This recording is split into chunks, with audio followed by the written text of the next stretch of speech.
ಒಂದು ದಿವಸ ಕಟ್ಟೆ ಬಾಗೇಶ್ವರ ಧಾಮವನ್ನು ಕರೆಸಿದ್ರು. ಆದ್ರೆ ಕೆಲವೊಂದು ಮಂದಿ ಭಾಳ ಖುಷಿಯಾಗಿರ್ಬೇಕು. ಅವ್ರು ಬಂದಿಲ್ಲ ಅಂದ್ರೆ ಭಾಳ ಹೋಳಿಗೆ ತಿಂತಿರ್ಬೇಕು. ಇವತ್ತ ನೀವು ಮಕ್ಕಳ ಹೋಳಿಗೆ ತಿನ್ರಿ.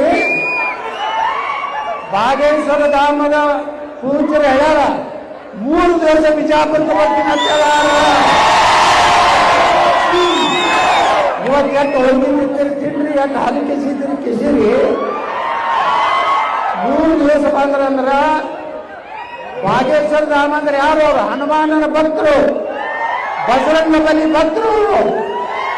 ಅವ್ರದೇ ಆದಂತ ಒಂದು ಶಕ್ತಿ ಐತಿ. 3 ದಿವಸನಾಗ 1 ದಿವಸ ಪ್ರಕಾಶ್ ಚವ್ಹಾಣ್ ಮನೆಯಲ್ಲೇ ವಾಸ್ತವ್ಯ ಮಾಡ್ತೀನಿ ಅಂತ ಹೇಳಿ ಅವರು ಆಶ್ವಾಸನೆ ಕೊಟ್ಟಾರ. 3 ದಿವಸ ಬಂದಾಗ ಸೇವಾಲಾಲ್ ಮಹಾರಾಜರ ದೊಡ್ಡ ಕಾರ್ಯಕ್ರಮ ಮತ್ತೆ ಮಾಡ್ತೀವಿ. ಎಟ್ಟರ ಹೋದ್ರು ಹೋಗಲ್ಲ, ನಾವೆಲ್ಲ ಗಟ್ಟಿಯಾಗಿ. ಆದ್ರೆ ಈಗ ನಾವು 1 ರೂಪಾಯಿ ಕೊಟ್ಟಲ್ಲ. ಮತ್ತೆ ನೀವೇನು ತಪ್ಪು ತಿಳ್ಕೊಬೇಡ್ರಿ. ಎಲ್ಲ ರೊಕ್ಕ ಕೊಟ್ಟವ ನಮ್ಮ ಪ್ರಕಾಶ್ ಚವ್ಹಾಣ್ ಪಾಪ ಸಮಾಜ ಸಮಾಜ